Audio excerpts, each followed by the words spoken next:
Yeah, and it's true. I grew up with a lot of music in my home. My dad was an R&B guitar player. My mom sang. Um, my grandfather was an old time Appalachian fiddler. So it was just kind of in and of the life that I grew up around. Um, and so because of that, I think that I just kind of intuitively made music for a long time. And it wasn't really until maybe sophomore year of college at the University of Louisville, studying at the School of Music, that I really started to intentionally pursue it as a career path rather than something that, was just that I did all the time.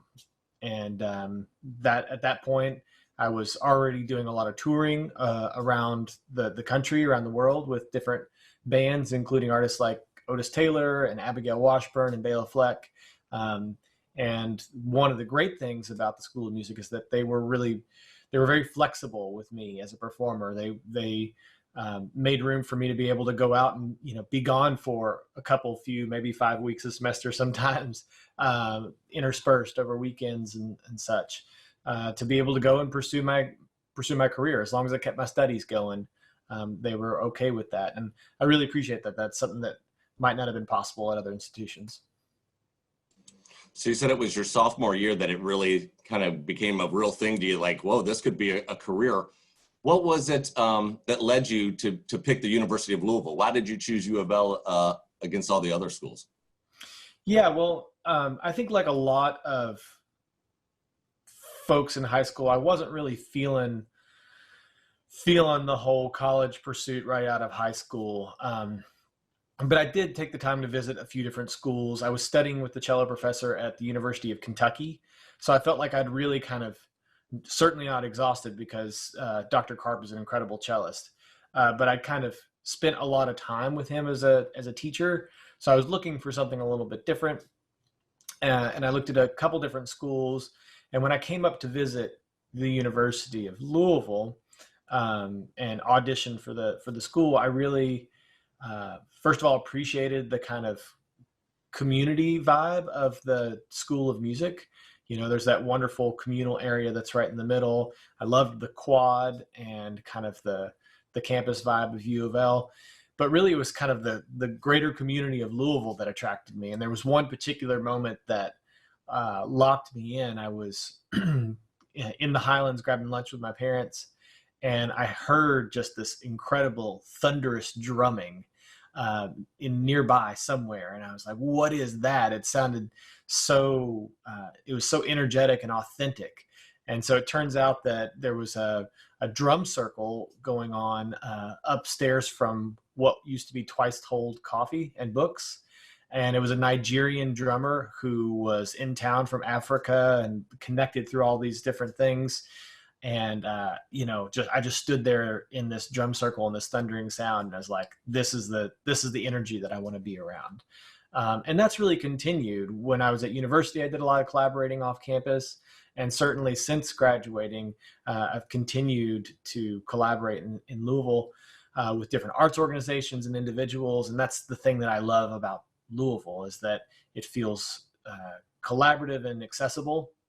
And when I pitch the idea to an artist or an arts institution, they typically say, like, sure, let's give it a shot. And that's the kind of fertile ground that I want to make art in. What are the most challenging aspects of your career? Of being a professional musician, where do you find is the most challenging parts of that? Well, I mean, I think anybody that pursues a career in their passion faces a little bit of a challenge to keep the spark and curiosity and inventiveness of your passion, while also, doing the kind of operational administrative work of running a career around that passion. And so I think learning to not balance, but rather juggle that, so that I can be creative for a little while and then pause and then do all the other kind of,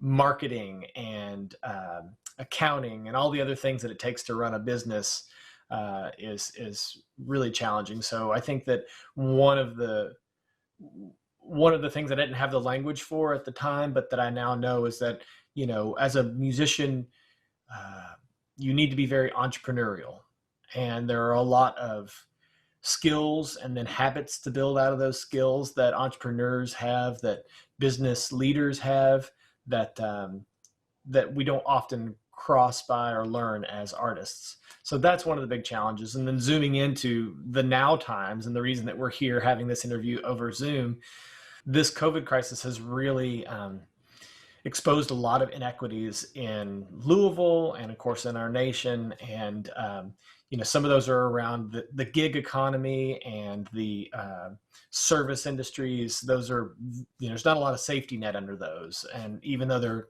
incredibly important to the culture of Louisville, incredibly important to the community of our city in Kentucky, there's not a lot of safety net to make sure that those artists are going to be okay. So I think that we're in a very challenging time for artists, and that necessitates a lot of innovative thinking, a lot of entrepreneurial action, and some real investment from bigger institutions to make sure that innovation and entrepreneurial opportunities are equitable and they get out into the community, whether we're talking about engaging with the Black or the immigrant community, or maybe even especially, as I've noticed, the older community that isn't as comfortable with technology as me and some of my younger cohorts, right?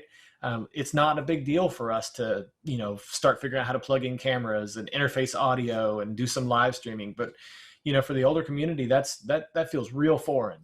And I think that we would be remiss if we left them behind. First, we would miss their great art that they have to share. And then secondly, we would not be doing a great job in the arts community of documenting and sharing our community. That's great. I want to talk to you about the other side of the coin now. What do you think are the most rewarding parts about the path you've chosen in being a career musician? What's the best part for you? Well, some of the most rewarding aspects of being a musician is that I have this companion that I've been with for, going on 3 decades, right? I started playing cello when I was 9 years old. And it is now something that I've done so much that it's ingrained into my nervous system. It feels physiologically like home. So I can sit down and play the cello and feel very welcome. And it can feel like private time, even when it's in front of a lot of people. And that's a powerful thing, to have that kind of buoyancy and foundation in your life. The fact that I use that cello to make music and art is almost ancillary to that feeling, and the fact that I want to share that with other people. Music is a social art form. It doesn't exist without, the social interaction, whether that be with another musician or with an audience. And so I really feel like the cello and the study of the cello has allowed me to connect with people all over the world. It has allowed me to deepen my relationship with my home state here in Kentucky. And on a very personal level, I think it provided a little bit of a lifeline for me as a young man who had a lot of energy and could have put that energy into a lot of places, some healthy, some not so healthy. And playing an instrument, the cello for me has been kind of a lifesaver. That's great. And kind of to build on that, I want you to share some of your career highlights. I mean, you've played on some of the biggest stages in the world. You've collaborated with, world-known artists. When you think back, and I'm sure you still have a long way to go, but just on your career so far, what are some of your personal highlights, or some of the highlights that stick out the most? Yeah, I mean, there's some wonderful moments, playing in a string quartet, backing up Pete Seeger at Madison Square Gardens, performing in Tibet and visiting the Potala Palace, and then flipping the script on that and opening up for the Dalai Lama when he came here to Louisville, playing, at the Lincoln Center, and, Carnegie Hall for Paul Simon. Like there's all kinds of wonderful moments at signature places, but the moments that I really felt like spiritually and creatively elevating were often like much smaller moments. They were, moments where I was collaborating with, sitting down to jam backstage with some musicians that were from Brazil, or being on some of the music tours that I did by bicycle. We called them Ditch the Van tours, where we would be riding from show to show, 50 to 60 miles a day with all of our gear on our bicycles. And we would connect with these communities in ways that just aren't possible when you're in a tour van or flying over an airplane or riding by in a train, right? Some of those more mundane interstitial moments that happen because you're a musician, but not while you're playing music, are mind-blowing and beautiful. But if I had to give one single signature highlight, it would be probably touring through China and visiting Tibet, because that's an extremely privileged thing to do. There's a lot of people that are from Tibet that have never been able to be there, or at least that their family heritage is from Tibet. There's not a lot of access to there to actually play and share the arts and collaborate with that. So that felt like a real honor to be able to do that. Yeah, that's incredible. I can't even imagine what an experience that must have been like for you. Mm-hmm. It was really cool. Yeah, you are you're still here in the community. I want to know, in what ways do you feel that you're still connected to the University of Louisville? Well, I mean, I still interface and work with the School of Music on an annual basis, certainly. Right now, I'm working with them closely on the New Music Festival, which we're trying to pull off in COVID times. And I still, stay in touch with and dream up collaborative projects with the professors, Paul York and Kim Sherry Lloyd. Some of the professors that have moved on are still, close mentors of mine. One of the most enduring relationships that came out of my time at University of Louisville was with Dr. John Rieger, who was a sociology professor for 50 years at the university.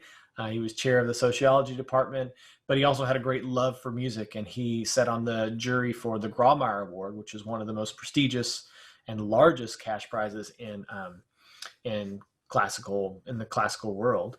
And he befriended me after a performance with the university orchestra and became a big brother in my life, became a kind of a second father to me. He helped expand a lot of my thinking around music and how it affects community and how community can affect music.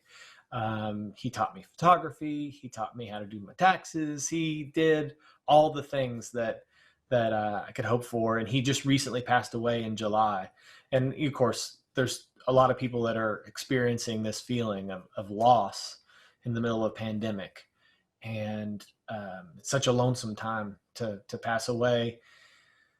But I think that one of the things that is special about it is that we share the University of Louisville together. And we should, a lot, anytime I'm going to come, collaborate at the school, teach at the school, there'll be a little piece of John there. So, I mean, institutions are, as you know, and as other folks watching know, are way more than the buildings and the campus. They are far more than the curriculum that's offered, the sports teams. Right now we're in a time where many of the sports teams just can't. So what's left? And it's really, the relationships between the people, the opportunity to connect with a professor who might become a mentor, and a mentor that might become a family member. And those relationships are enduring. They go on and on and on, and can have a huge impact in your life, and certainly did in mine. Well, I love that answer. I want to be mindful of your time, so I have a couple more questions for you, and then we can move on. I wanted to you touched on it a couple times while we've been talking about 2020 and everything that we've been going through, and I just we're living through some difficult times right now, and if you were to share a message to music students, like you were when you were coming in, sophomore year, you decided, okay, this is what I'm going to do. Right. Message be to students that are looking up to you and saying, maybe I could be Ben Sollee. Yeah. So for students that are either entering school or continuing their schooling at the University of Louisville right now in these kind of unprecedented times, I just really want to encourage you to, first of all, know that it will end at some point. So that's important to remember. But then secondly, this is a time where many of the boundaries that are often enforced by normal academic life, the schedule, the running back and forth between classes, the dorm rooms and stuff like that, it's all been blown up. And in that space is very fertile ground to invent your own path.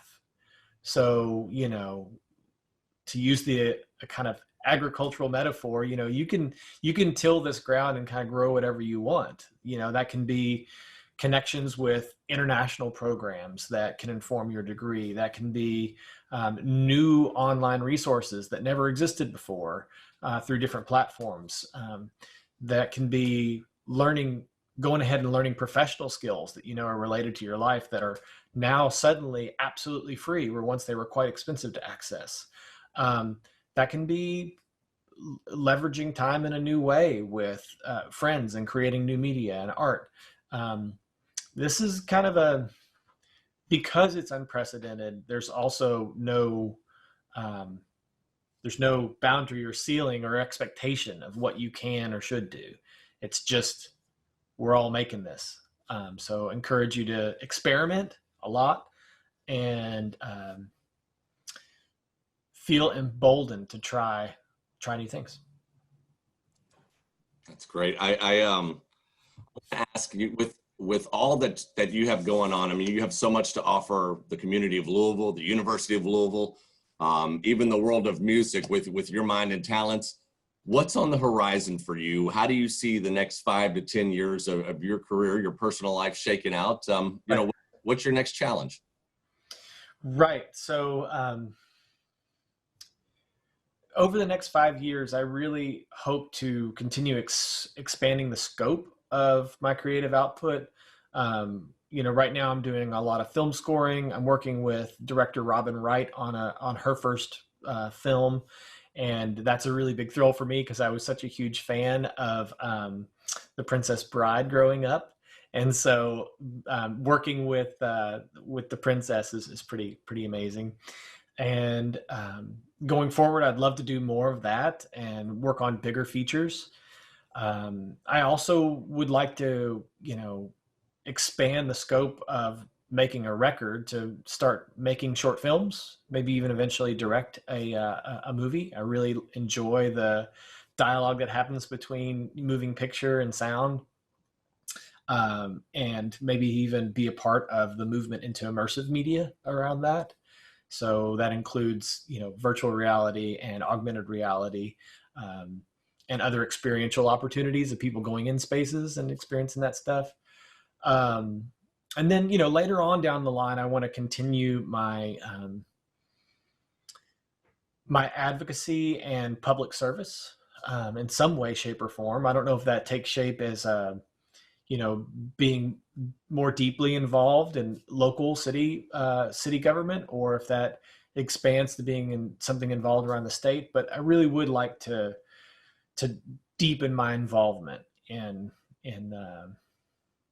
the community, and that can be through government service. So we'll see where it all goes. 5 years feels like a long time when things are moving as fast as they are, but those are my ambitions.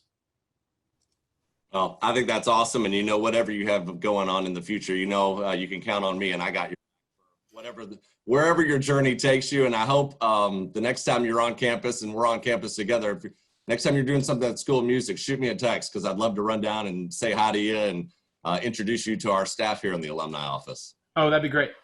So I'm out of questions. Do you have anything that I didn't ask that you wanted to kind of get off your chest or share with the group or with those who'll be watching? So one thing that I'll add is that right now there's a little bit of a dialogue happening about like, what's the purpose of, going to college or the university? And it's true that there's a huge wealth of information out there in the world that one can access through the internet, and kind of online libraries and YouTube, right? So it starts to like the relevance of going to a university and participating in an academic environment. It feels a little, questionable when you first look at it. But I would argue that it's really important to have devoted time to really taking deep dives into an area, because, your knowledge of something is going to be what drives your action through those. Because otherwise, all you have is capabilities. And I don't mean to diminish the value of capability. It's like being able to run cameras and do your own accounting and do all this other stuff is great. And it's handy to be vertically integrated, right? But it's not, it lacks a purpose. And I think that studying at the university gave me some time and space, and importantly, mentors and professors to rub up against to help define my purpose. And that's super duper important.